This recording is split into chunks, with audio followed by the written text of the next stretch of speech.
BWF Solicitors, we take pride in our clients' service. As a niche law practice, we are conscious of the demands of our clients. We always offer a friendly, listening ear and sympathetic attitude. We've worked with thousands of people all across the UK in all areas of personal legal services. We have received great feedback and reviews from our clients. We are located at Seven Sisters in Tottenham on the 4th floor of the Anna House, right on top of the Victoria Line train station for your utmost convenience. We have a friendly office and provide all of the refreshments necessary while you wait to see a lawyer. We are dedicated to our clients and have a successful record of serving our clients. Solicitors of England and Wales are of high quality and are bound by the highest professional standards. We are officers of the court and are bound by standards of integrity, competence and conduct as part of our responsibility to uphold rule of law. Our solicitors and lawyers care about your case and are committed to providing the best possible service to you in the most considerate and careful manner. We hold 2 Law Society quality marks. Law Society accreditation helps to demonstrate that we have attained the requisite standard in the area of law and have the requisite expertise. BWF Solicitors, we're here to help you with your legal services when you need us.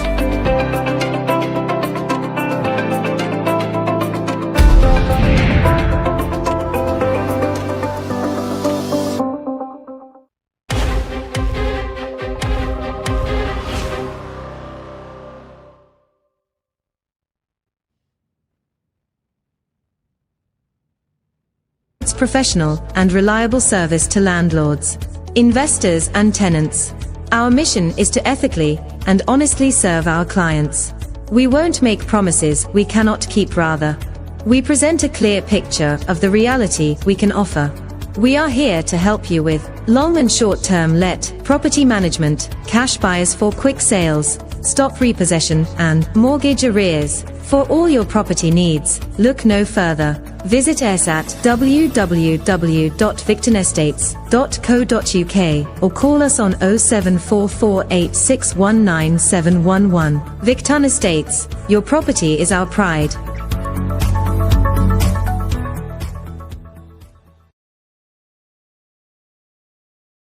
Hello.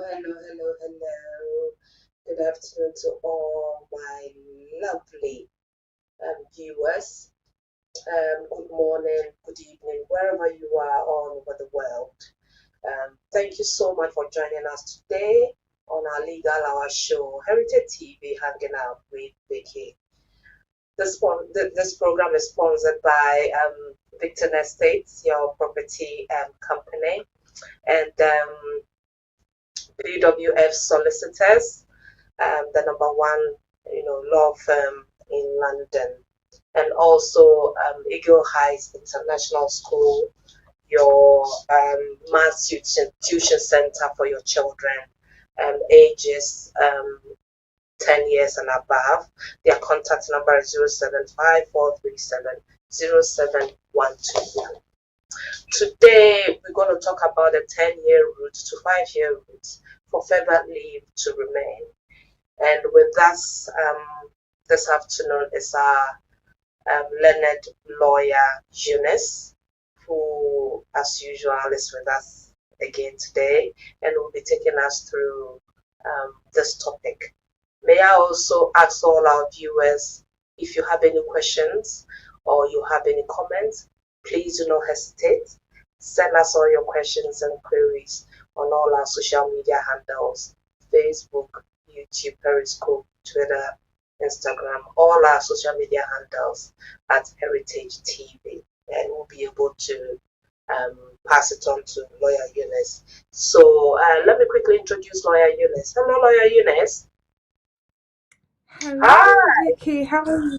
Today.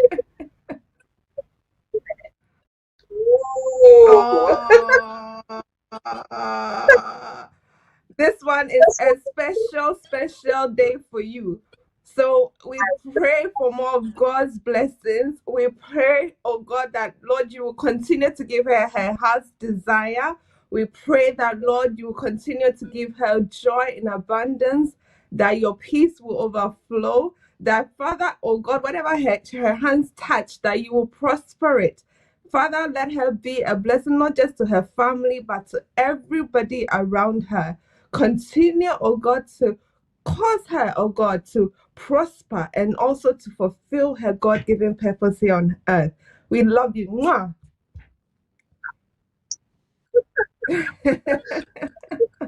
All of a sudden, so much. But I hope you Yes, by God's grace. It's God's grace that's, I think, keeping everybody. So God is keeping us. So by God's grace, I am doing well.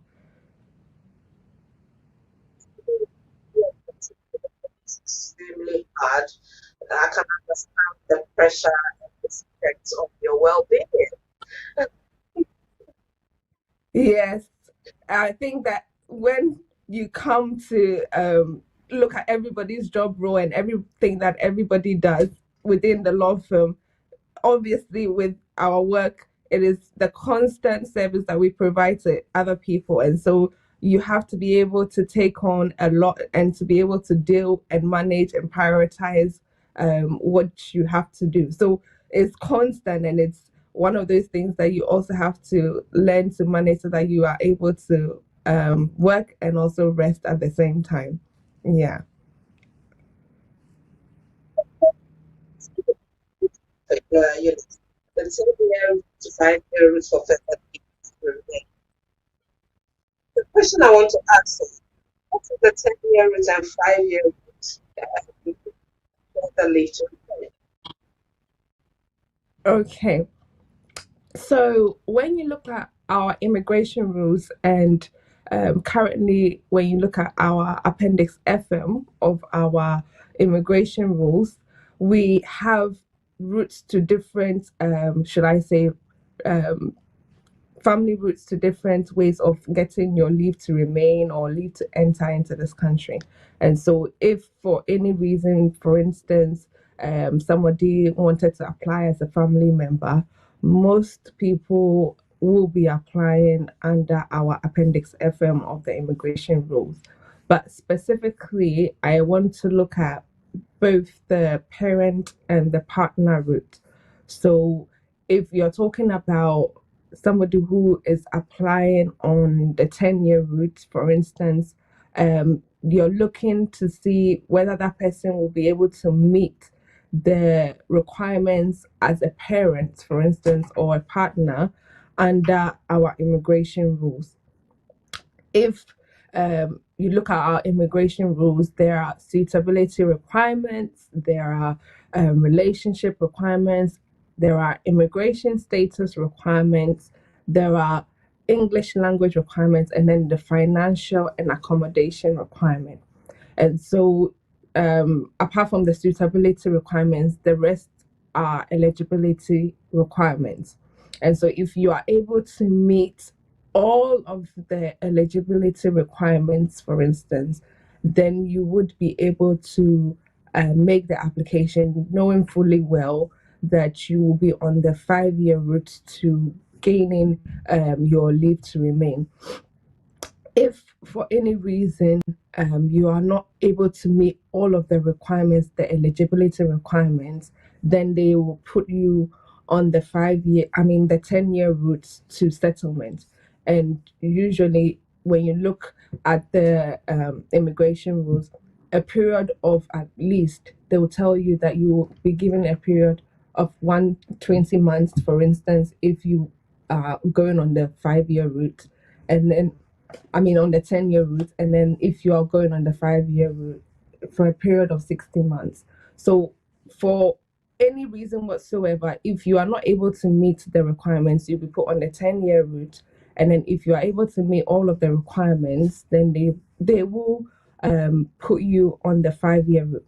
And most of the time, people are looking to see, if I'm on the 10 year route, how is it possible for me to switch from that 10 year route to the 5 year route, in order that I don't have to complete a whole 10 years before I am able to apply for settlement. So instead of me staying on this route all the way to the 10 years is over, is there any possible way that I can switch? If I'm able to switch from that 10 year route to the 5 year route, at least it will reduce the time for which I will then have to apply for indefinite leave to remain.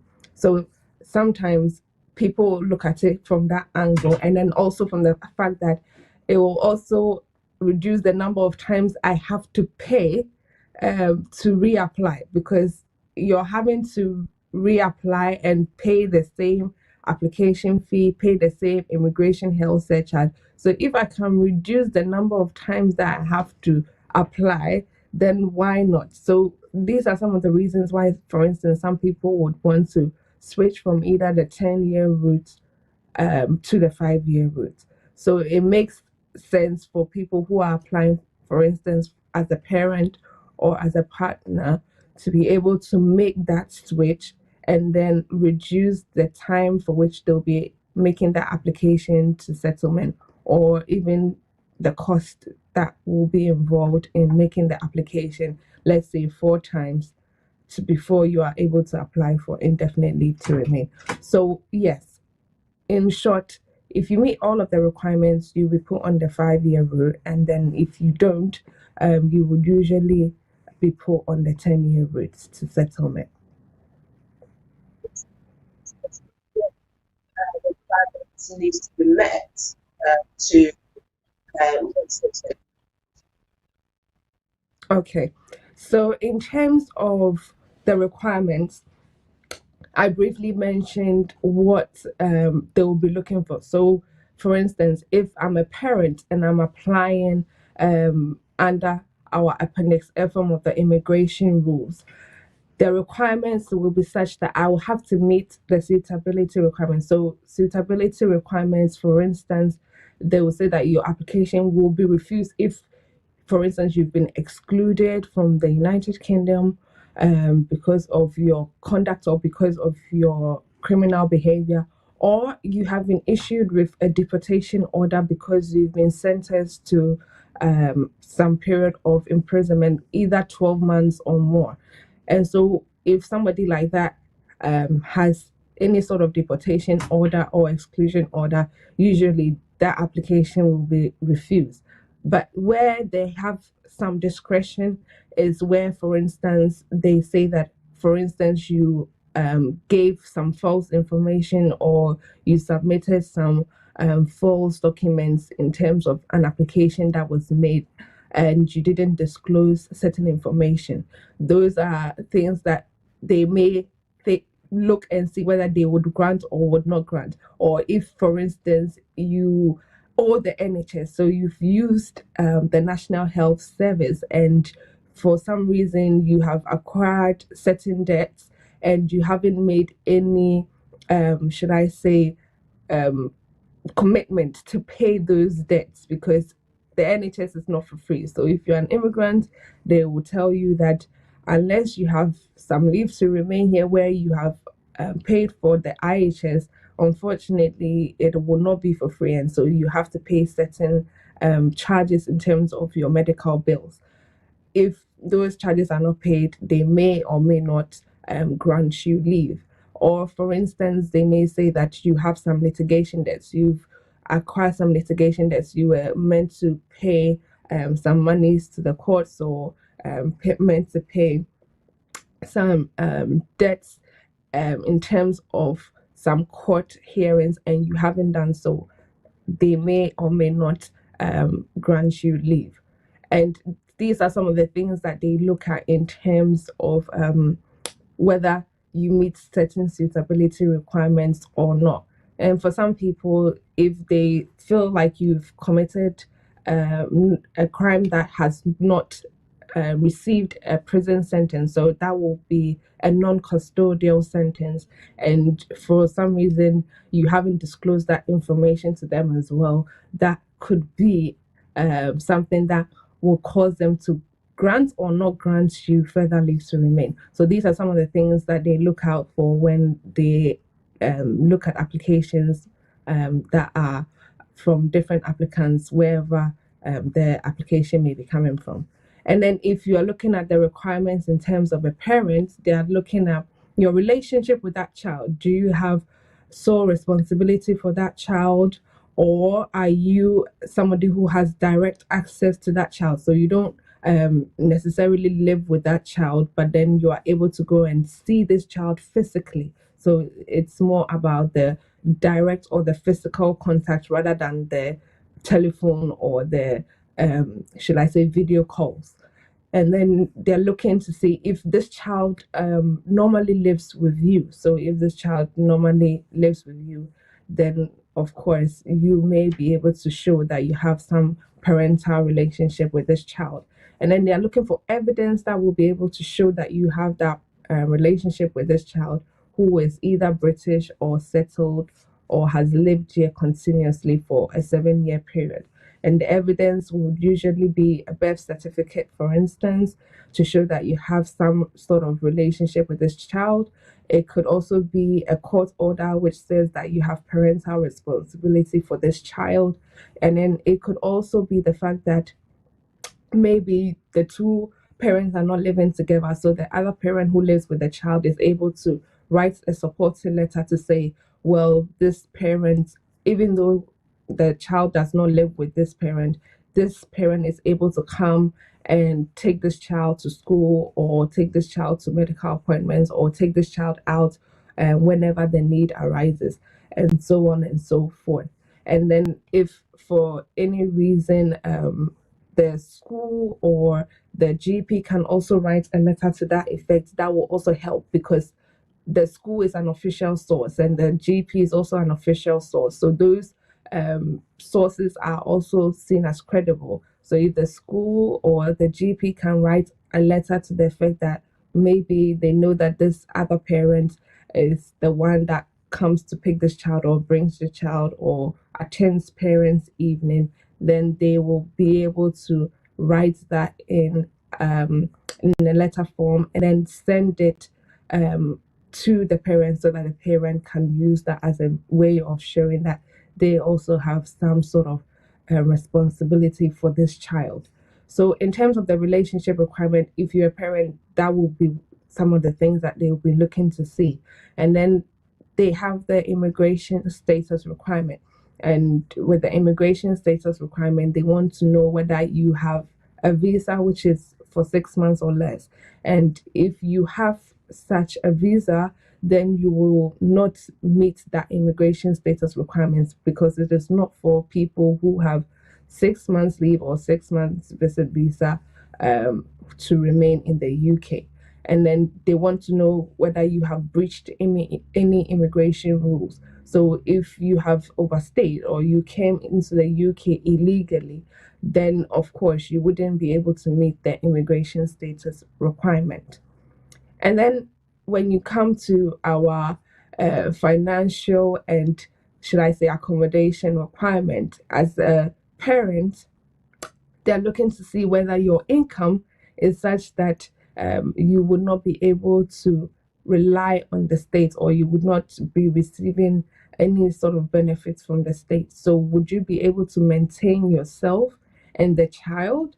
And one of the ways that they look at this is through the income supports that they give to parents in this country. So they are looking to see whether your income will match the income support rates that they give to single mothers, or should I say joint parents who are looking after their children in this country. And that will be what they would measure your income against to see if you can meet the maintenance requirements. And then obviously if you have accommodation, they want to know if the accommodation is adequate for yourself and the child or the children that you have. And usually if you have a 2-bedroom house and you have one child, you know that at least you are able to share the room, or you can have your own room, because with most adults they expect that you would have your own room anyway, and the child will also have their own room, unless it's a baby, of course. So once you're able to show that you have adequate accommodation, then of course you go on to the next requirement, which is our English language requirement. So if you look at our immigration rules, to meet the English language requirement, they expect that you may be coming from, let's say, an English speaking country, and there's only a few English-speaking countries, and when you look at the list, even though, let's say, a country like Nigeria or Ghana speaks English, they are not known as English-speaking countries. So there's quite a few on that list of English-speaking countries, and you have countries like Jamaica being one of them because they are still under the Commonwealth and under, should I say, the UK.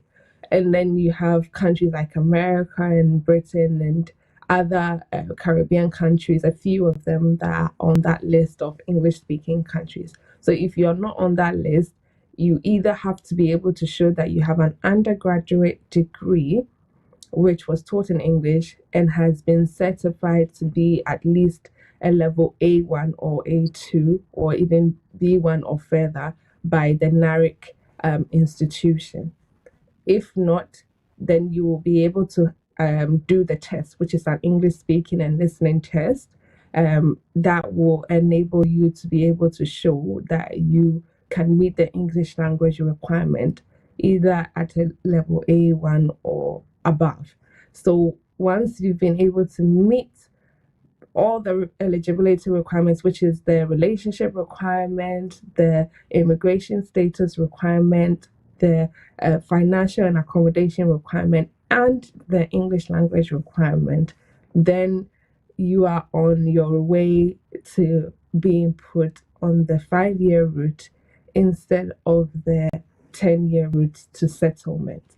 And that's for a parent. Whereas for a partner, they are looking to see that you have a relationship which is genuine and subsisting with your partner who is either British or settled in the UK. And in that case, if you are coming from outside the UK, if you're able to meet all of the requirements, then they're saying to you, hey, then of course, since you meet the relationship requirement, the immigration status requirement, the financial requirement, the English language requirement, we will put you on the 5-year route to settlement. There are cases where, for instance, if the partner is not able to meet all of the requirements and there is a child and they are looking at the fact that Gen 3.2 says that it will be unduly harsh for the application to be refused, for instance, because they are looking at the Article 8 rights of that applicant because there's a child and they are looking at the fact that this child will also need their parent who is outside of the UK to come and join them, then they may grant entry clearance on the 10-year route instead of the 5-year route to settlement. So in all, the requirements are the suitability requirements, and then you have the eligibility requirements, which are for relationship, then the immigration, then the English, and then the financial and accommodation requirement. So those are the main requirements that they will be looking at in terms of an application that has been submitted by either a parent or a partner who wants to come and settle in the UK. Threshold as regards to your income, like you remember the fifty as applied to this government. Is there a threshold?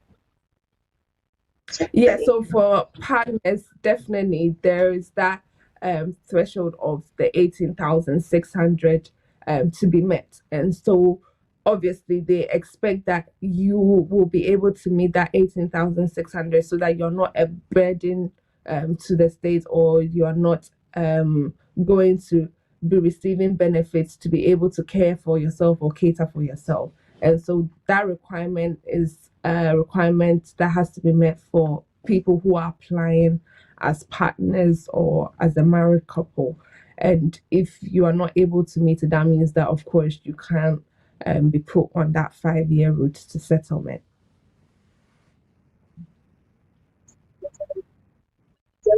You're welcome to the legal with BWF Solicitors, with the learned lawyer, who's taking us through to this topic. 10-year route to 5-year route. Furtherly, It's no other person than such a form. It's a partner and also the solicitor at BWF Solicitors. Please do send me your questions, comments, as regards to this topic. Send it to us via Facebook and on social media handles, and I'll be able to ask Lawyer Unit. Lawyer Unit just sent us says, as a parent of a British child living in the UK, I was given 2.5 years on the 10-year route. The child's father also has me through you, and we go together as a unit. Am I able to switch the 10-year route to 5 years? Okay, so this is one of those typical family scenarios where you have the mother who is able to apply for leave to remain based on the child, and she's thinking to herself, now I am also thinking about making this switch so that for whatever reason, maybe she'll be able to reduce the time that she will be going for her settlement. And so, in a situation like this, she was first granted 2.5. She hasn't really said whether the first application was made on the basis that she was living as a family unit or she was living together with just the child. But let's look at both scenarios. So if for any reason she was living together as a family unit with the child's father who has settlement to live in the UK, then of course she would have been able to meet the relationship requirement, because if you're applying as a partner, usually you have to meet certain requirements, and the guidance for the Home Office, which is their Home Office policy, doesn't allow them to look at you as a parent if you meet the requirements as a partner or you are eligible to apply as a partner. So if you are living as a family unit with the person who is either British or settled, the first thing they will be looking at is, do you meet the requirements as a partner? And so in terms of the relationship, they are looking to see, do you have a genuine and subsistent relationship with this person? You're both about the age of 18. You are not in any previous marital relationship. And of course, they want to know that you have every intention to continue to live together as a couple. And so usually the way by which you'll be showing this is through the letters, for instance, that come through the household. So proof of address to show that you are living together as a couple. And those are the things that they'll be looking out for. If they are married, the marriage certificate is a good place to start. And then you have other documents. They may be in joint names or individual names. You can also use those things to show that you are living together as a couple, and that's how you show your relationship. And then when it comes to the things like immigration status, she wants to know, is it possible to switch? If she currently has leave to remain, then of course she is not in breach of any immigration laws or any immigration conditions, and therefore she will be able to meet that requirement for the immigration status. And then it comes to the financial and the accommodation requirement.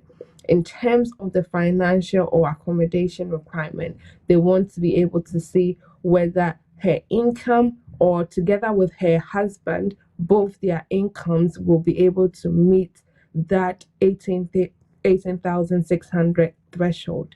And so if they are both able to combine their income, or she on her own can show that her gross income for the year is more than 18,600, then of course she'll be able to meet that financial requirement. And then in terms of accommodation, whether they are renting or whether they own the property, they should be able to show that at least the accommodation that they have is suitable for the two of them and the child that they have. And then when it comes to the English language, she should be able to show that at least she's able to meet a level A1 if she has never done the English language before, or a level A2 if she's previously done the English language and then she's having to switch to the 5-year route. And when it comes to whether she has an undergraduate degree, if she does have an undergraduate degree, there's no point doing the English speaking and listening. All she needs to do is to have it confirmed by NARIC that her undergraduate degree meets that level A1 or A2 or above in terms of the requirements that she needs to meet. So if she is able to meet all of these requirements, then they would be able to switch her from the 10-year route that she was granted to the 5-year route, because she's living together with her partner who is settled in the UK and the child. And then hopefully she is not in breach of any of the suitability requirements. So if for any reason, let's say she had some cost or some debts with the NHS and she's still trying to pay that debt off. Let's say she's left with £2,000 to pay off and she's still trying to pay it off, then unfortunately she will not be able to meet the suitability requirement, and therefore she will have to be put on the 10-year route instead of the 5-year route. So it's different from so she should be considered. Of course, they are considering her. That's why they haven't refused the application, because they could refuse it, but then it is a discretion. So they're saying, okay, we can see that you are paying the debt. If it was less than 500 or 500 and less, then of course they wouldn't put her into that category because she has a debt of 500 or less to pay. So with that one, she has that leeway, and then she can ask for herself to be put on the 5-year route. But if the debt is more than the 500, then of course she will have to be put on the 10-year route, because they're telling you it's our discretion and we are using our discretion to tell you, okay, we'll give you the leave to remain, but we would not put you on the 5-year route to settlement. We will put you on the 10-year route.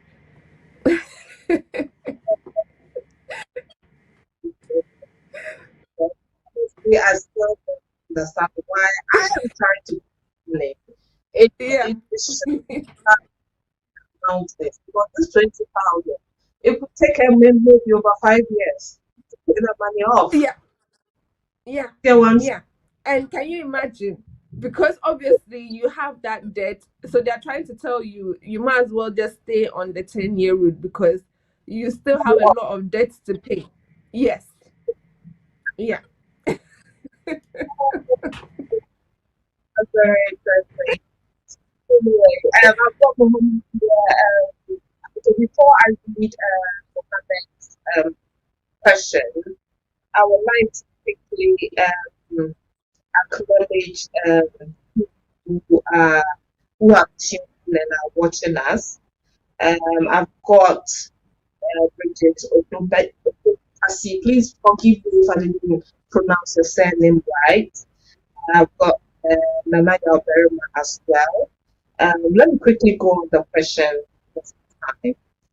Please forgive me if I wasn't able to acknowledge you on our social media handle. I'll try my best.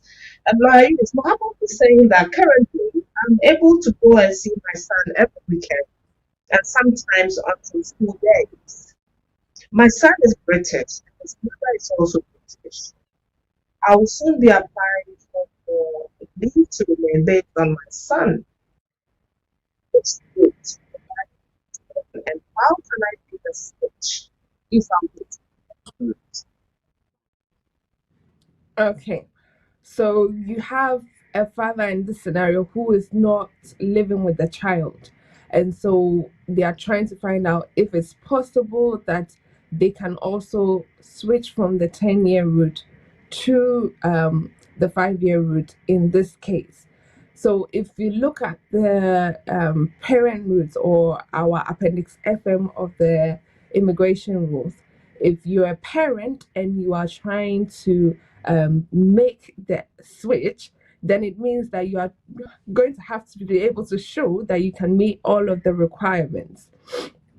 If you look at the relationship requirement as a parent, you have to be able to show that at least your child is a child who is British or is settled or has lived in the UK continuously for a 7-year period. And in this case, obviously, the child is British. And so they're looking to see whether this parent has sole responsibility or is able to show that they have direct access or normally lives with this child. So if as a parent, he's saying that he has direct access, so he's able to go and see this child on the weekends and some weekdays, then that means that he has direct access to this child. And if he has direct access, they want to be able to know specifically how. So maybe the mother of this child will write a supporting letter, or in some people's cases, there is a court order to show that even though they don't have a supporting letter, let's say from the other parent, the court has said that they can have direct contact with this child, and that's their evidence to show they have direct contact with the other child or with the child that is a qualifying child. And so if the parent does write a letter to confirm that this is the relationship the father has with the child, and they are able to say that because of the relationship that this father has with this child, the child is emotionally attached and so on and so forth, then of course that is something that will work to his favor, because they have an agreement, which is an informal agreement, to look after the child together. And so in this case, he can show he has direct contact, he has evidence of that. And then in some instances, most people will get a letter from either the school or the GP to show that they do participate in the child's educational well-being, which means that sometimes they will take the child to school or attend parents' evening and the rest of it. So you can get evidence in that measure to say that, yes, of course, I have this role that I play in the child's life, and although maybe the child may not be living with me, this is evidence that I have that parental responsibility for the child.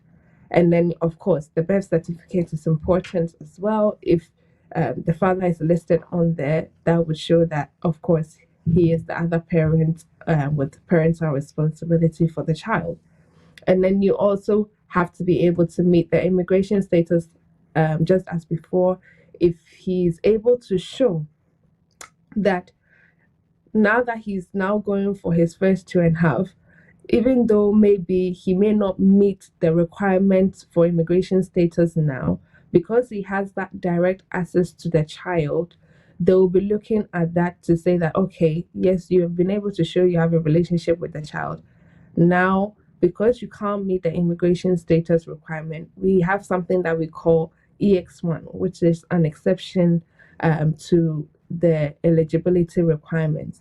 EX1 is divided into 2 parts. You should be able to either show that you have a relationship with a qualifying child and it will be unreasonable for that child to be returned to the country where you are from, or it will be such that if you are a partner, then you have to be able to show that the partner that you are saying is a qualifying partner, which is either British or settled, there will be some insurmountable obstacles to this partner returning to the country where you're from. So it's in 2 parts. And in this case, because he's relying on his child, then they're saying, because you don't meet the immigration status requirement, can you show that it will be unreasonable for this child to return to the country where you're from? And in most cases, if the child is either British or is settled or has lived here continuously for 7 years of their life, that child knows the UK to be their only home. And in the Home Office guidance, if that child is either British or settled, the general rule is that you would usually say it is unreasonable for that child to be removed to the country where their parent is from, because there are factors such as their family life, their cultural ties, their social ties, the fact that this child has established so much of their life here in the UK, and then there are also other benefits in terms of the fact that they also have rights to free education and the free healthcare and all the other benefits that come with being either British or settled here in the UK. So at least you have the policy or the Home Office guidance being in support of that. And so there are other case laws as well that also benefit or make it unreasonable for that child to be returned to the country where they are from. So in that instance, once the EX1 requirement has been met, the father will be granted leave to remain. And if he's wanting to switch from that 10-year route because maybe he wasn't able to meet the immigration status requirement or the English language requirement or the maintenance requirement, because of EX1, he will be put on the 10-year route to settlement. So once he's put on the 10-year route, and he wants to switch, now he has to be able to meet all of the other requirements to be able to make that switch. And that means that they will be looking again at the requirements that he did not meet before. So if it was the immigration status requirement he didn't meet, now he has leave to remain. So he will not be in breach of any immigration rules, and he's not here for 6 months or less. Then you look at the financial requirement. Is he able to maintain this child? Is his income such that it will meet the income support rate that is given to single parents and their children here in the UK? And most of the income support rate for a child and a parent is £66.90 for the child a week, and then £73.10 for a parent. So if they look at your income, will your income, if you take out your rent and council tax, would your income be equal to that amount of money that they give to a child and a parent based on the income support rate? If so, then of course you'll be able to meet the maintenance requirement. If you're also able to show that you have accommodation, and if for any reason the child is to have a sleepover, let's say in your house, would the child be able to have a room to themselves? If you have a 2-bedroom house and you're able to show that you have a place to lay your head, and this child will also be able to have a place to lay their head, of course, why not? Then you have the English language requirement. You should be able to show either that you have an undergraduate degree, which was taught in English and certified by NARI, or that you have taken the English language speaking and listening test, and you meet the requirements at a level A1 or level A2 to be able to make that switch. So if you are able to show all of these other requirements, he doesn't even need to do the application. I mean, after his 2.5 is over, he can make the application as soon as he's able to meet those requirements. So it could be 6 months after he's been granted leave to remain. It could be 1 year after he's been granted leave to remain. It could be 7 months, 8 months. So as soon as he's able to meet those requirements, he can make the switch after his first grant of 2.5 has been given to him. So yes, of course, yes, he can make the switch whenever he is granted that 2.5 years leave to remain.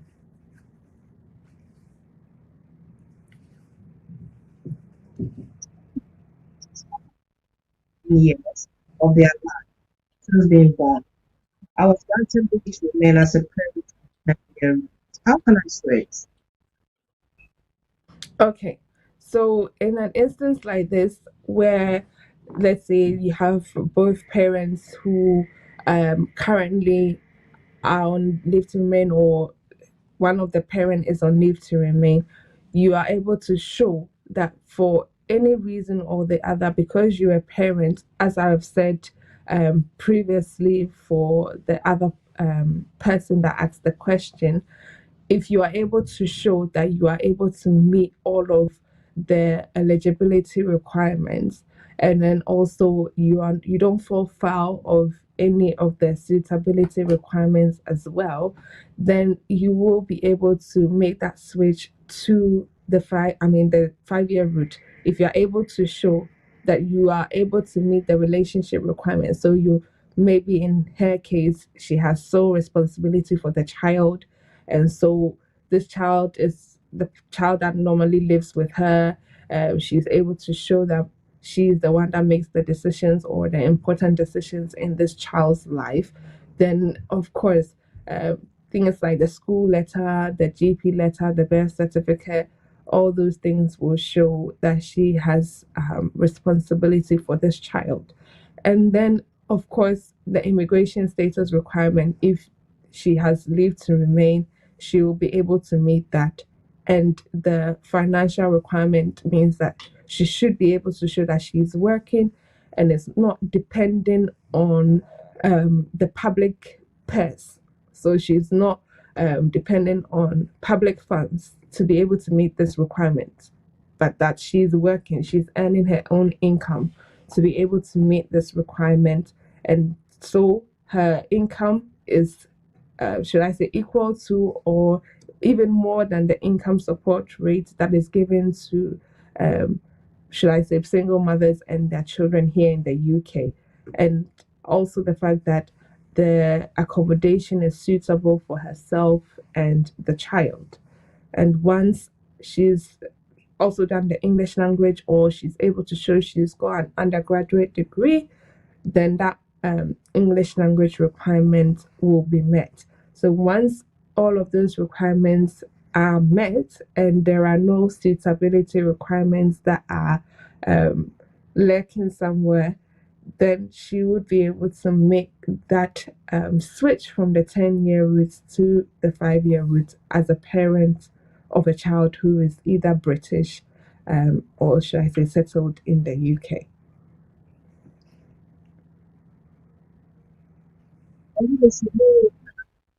Regarding the question of the gentleman who was going to switch based on the British son, something came to my mind. Have you noticed most of our, pardon me if you don't agree with me, most of our fathers, Afro-Caribbean fathers, don't see them getting involved with their children's school activities. When you go to pick your child up, it's only the mom. When it comes to this evening, why I'm saying this is, I was told of a gentleman who, like we were talking about, this. Then one of the requirements is to get letters from the school to confirm he's involved in the child's education. The teacher said he's not seen it before.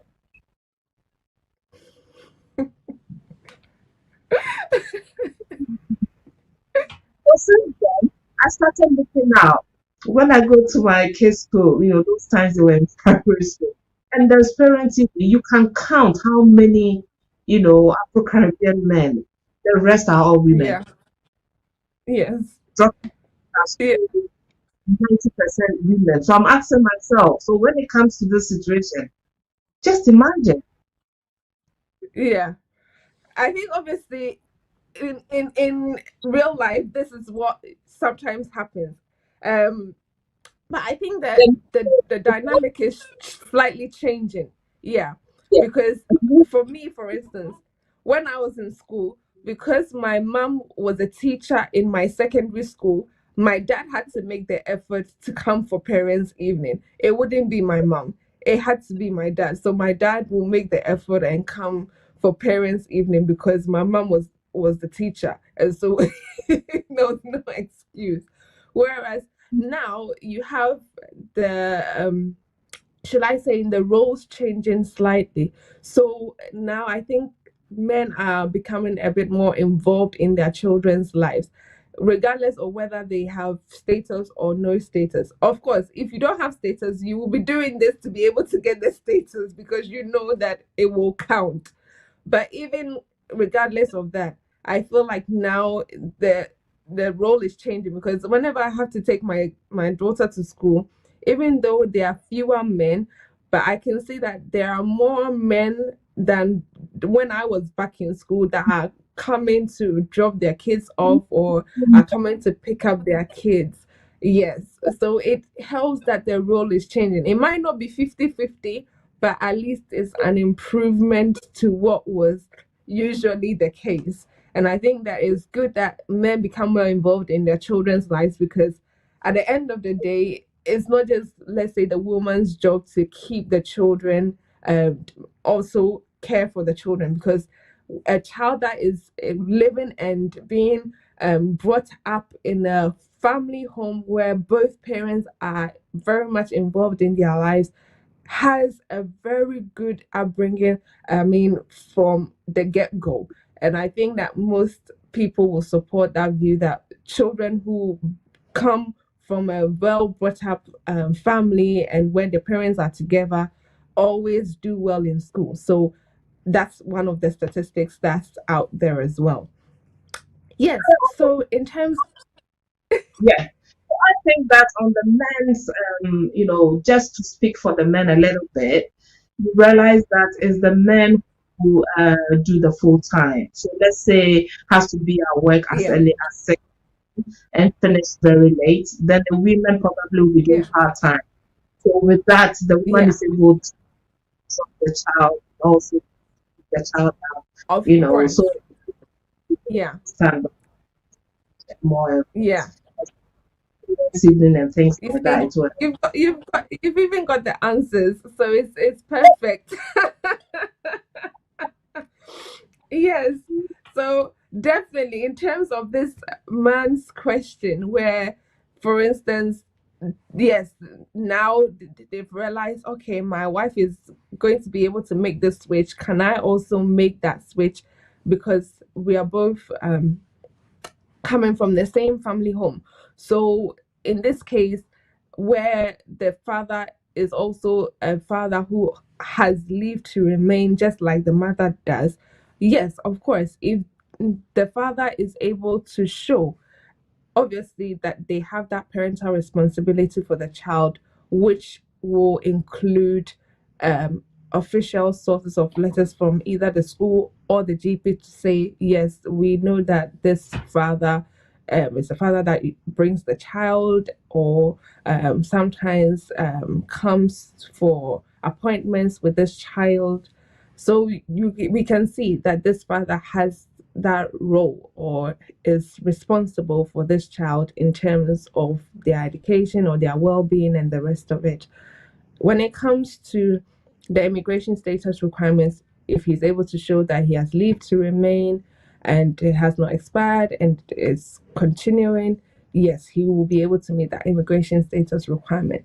So in this case, when it comes to the maintenance requirement, he has to be able to show that their income, so both him and his wife, their income will be able to meet the income support rate that they give to parents, not just one single parent. So parents and dependent children as income support in this country. So usually the amount that they give to parents is about £114 a week, instead of the £73.10 a week for a single parent. So the double parent, or should I say both parents, will have to show that their income, if you take out the rent and council tax, what will be left over will be at least £114 a week, plus the £66.90 for the child, or if it's two children, £66.90 times the two. So if their income, if both their income is supposed to meet that income support rate, then that will be able to meet that maintenance requirement that is needed to obviously be satisfied in order to make that switch. And of course, if they've both done the English as well, that will make it all the more the better. So as long as they're able to meet all of the requirements and they are not in any way, should I say, falling foul of that suitability requirements, whether that they've made any false representation or they've submitted any false documents or they are owing the NHS or have some legal debts that they have not paid, or for any reason whatsoever they haven't got any non-custodial sentence, which is a non-imprisonable sentence, then of course they will be on their way to making that switch from the 5 year, from the 10-year route to the 5-year route. And in due time, they will be able to apply for their settlement here in the UK. Let me quickly read this question from Facebook before we bring this, the program to an end. This is coming from Ajayi Adukan.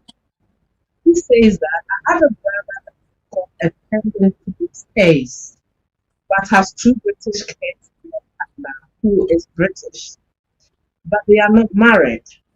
What is the guarantee that he will be given leave note? He has a pending application with the Home Office about 2 to 3 years now with no response. Okay, so in a case like this where there is a pending case, he hasn't really said what the pending case is about, whether it's for a criminal offense or it's a civil litigation matter. But if it's for a criminal offense, usually if there has been a court hearing and then the court has found him guilty of any offense that he was charged with, usually the court will sentence, either that they give him a non-custodial sentence, which is that, well, we will not send you to prison, but we will give you, let's say, community service, or we will fine you. In those cases, those are, shall I say, cases where the Home Office are likely to say, okay, it's within our discretion to grant you leave to remain. So we know that it's a non-custodial sentence. We will look at the fact that you have British partner and a British child or British children and grant you leave to remain. If it's to do with a custodial sentence where you have been imprisoned for 12 months or more, so let's say within the next few weeks he finds out that he's going to be sentenced to a period of 12 months or more, in that case, usually a period of 5 years will have to pass before the Home Office will even look at granting you leave to remain, because it is not one of those discretionary ones. It is one that they say they will normally refuse.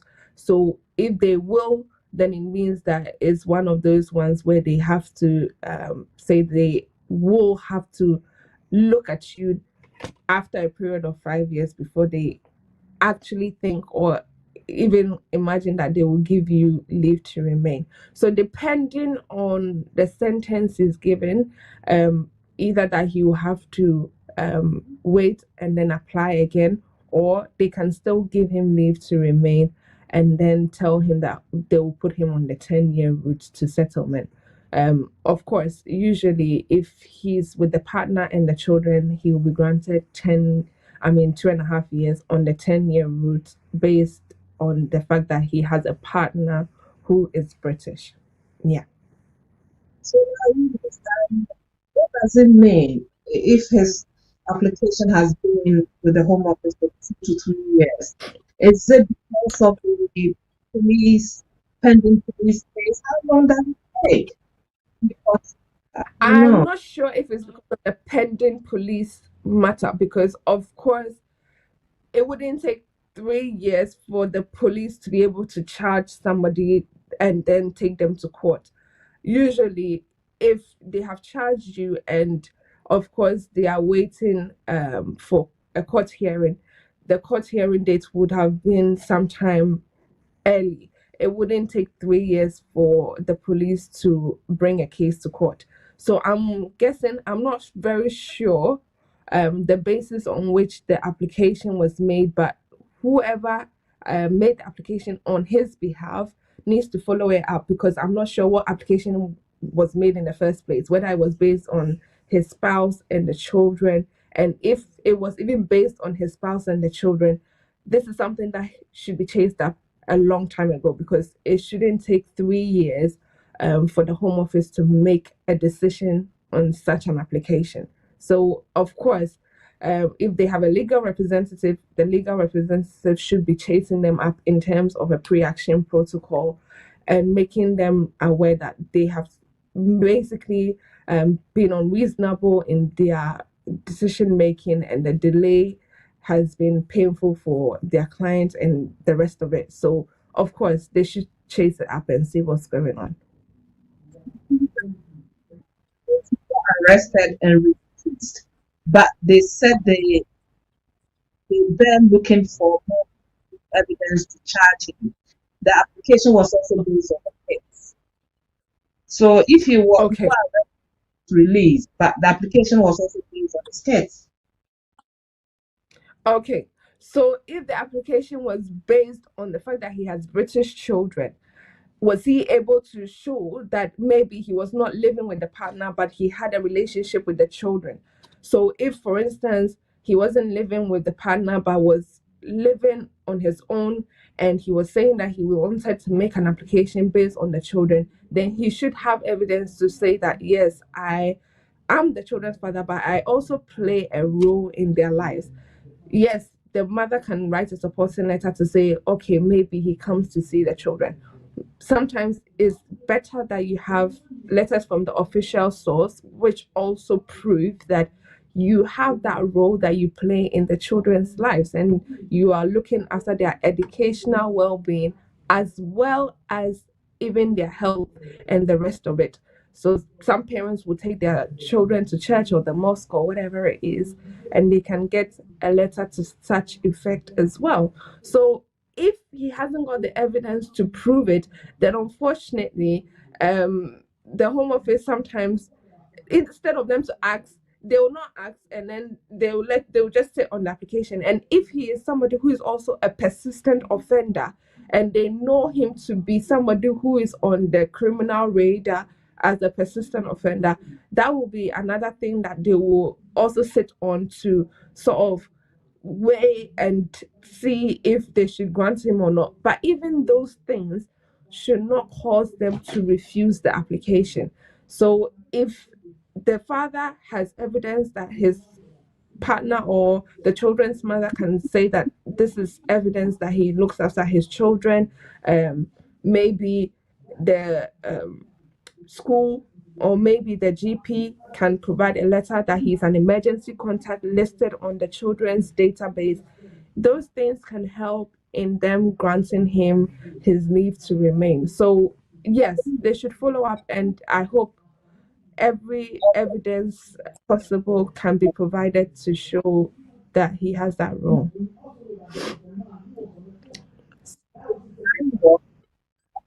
He got arrested and they came to raid his house and to assault. So I don't think is it as compared? Okay.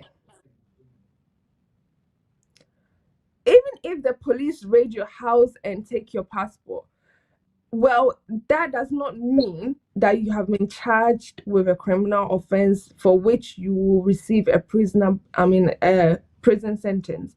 So regardless of whether the police raided his house and they took his passport and he was charged with something and then he was later told to go, if he hasn't been charged with a prison sentence, they will not refuse the application.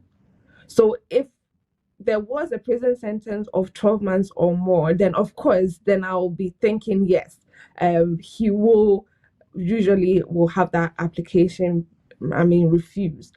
But in this case, he hasn't said that he was imprisoned for a period of 12 months or more. So of course, they have to still look at the evidence that he's provided and make a decision on his application for him to be able to play that role that he's playing in the children's lives. So it is not an automatic refusal just because his house was raided or he has been charged. If there has been any sort of warning or non-custodial sentence, they can still give him the leave to remain to be able to play that role that he is playing in the children's lives. I hope, Ajayi, you are satisfied with this question. We spent so much time on this question we asked. I hope we did justice to it. You are satisfied with, the explanation that I have given you. I think the good thing, you have to, appreciate is probably your brother hasn't been imprisoned. He hasn't been taken to court.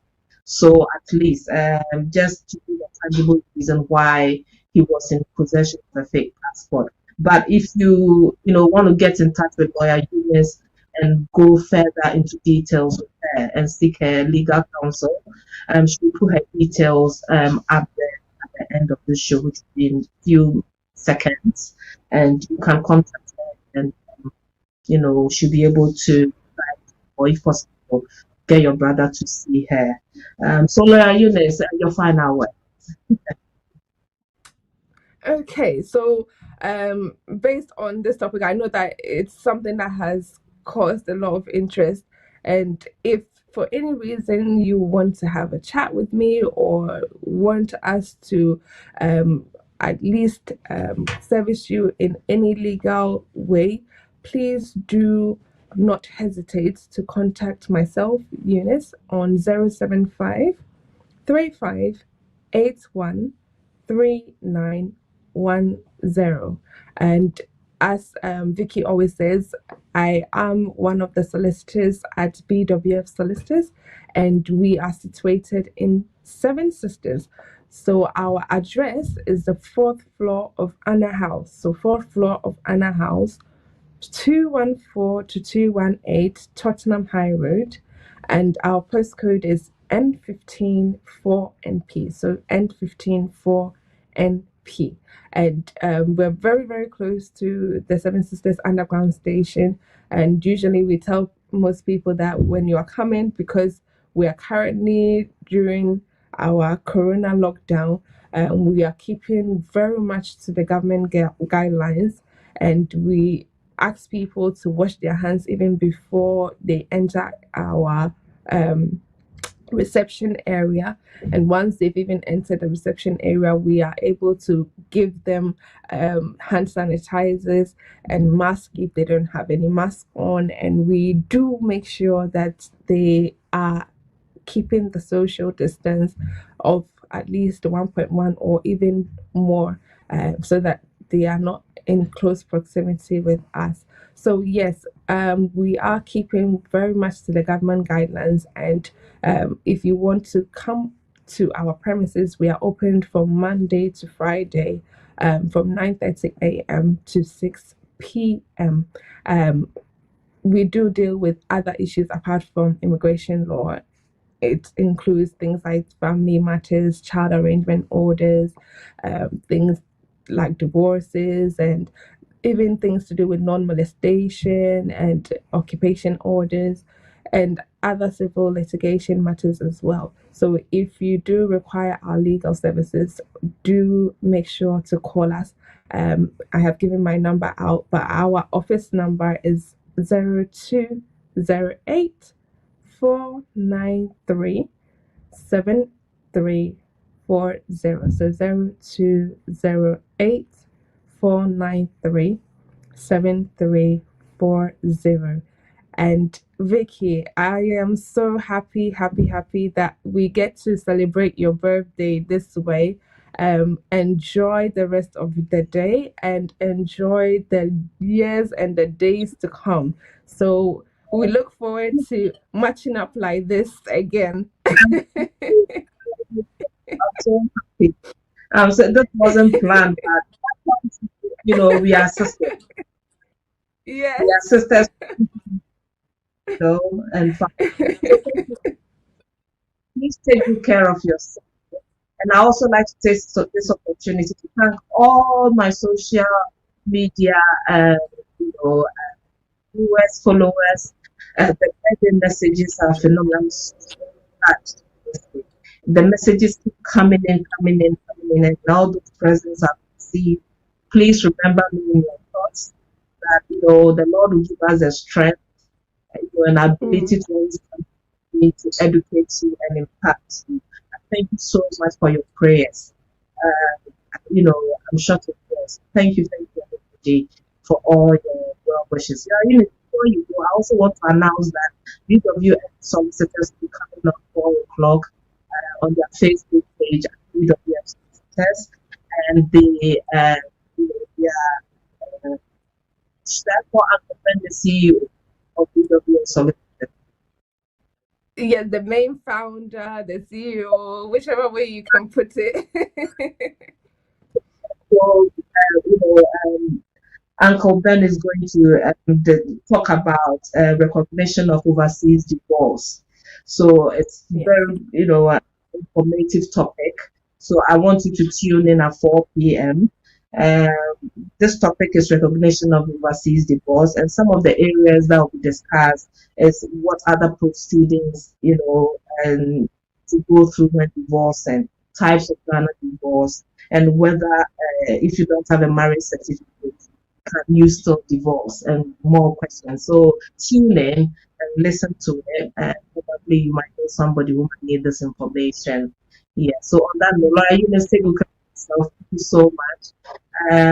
I'll see whether I can do a slice of the cake, but don't worry, if I can't, then it's because of the social distancing and things like that. But we'll see. So take care of yourself. Yeah. Ladies and gentlemen, thank you so much. I think we've gone beyond.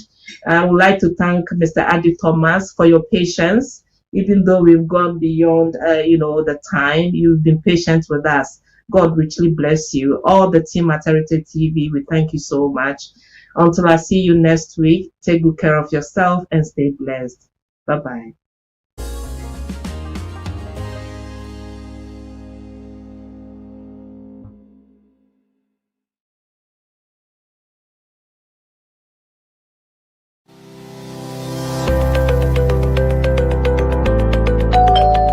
BWF Solicitors, we take pride in our clients' service. As a niche law practice, we are conscious of the demands of our clients. We always offer a friendly, listening ear and sympathetic attitude. We've worked with thousands of people all across the UK in all areas of personal legal services. We have received great feedback and reviews from our clients. We are located at Seven Sisters in Tottenham on the 4th floor of the Anna House, right on top of the Victoria Line train station for your utmost convenience.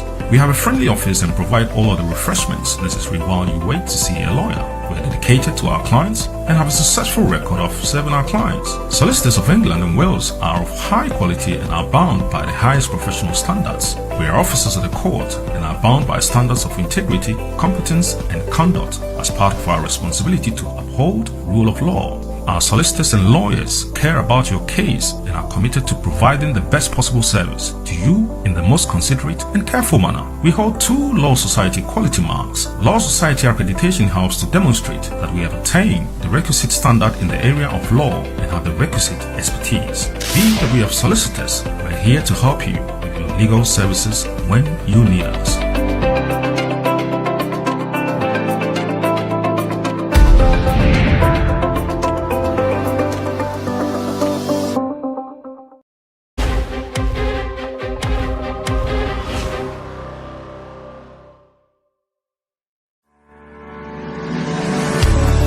Victon Estates provides professional and reliable service to landlords, investors and tenants.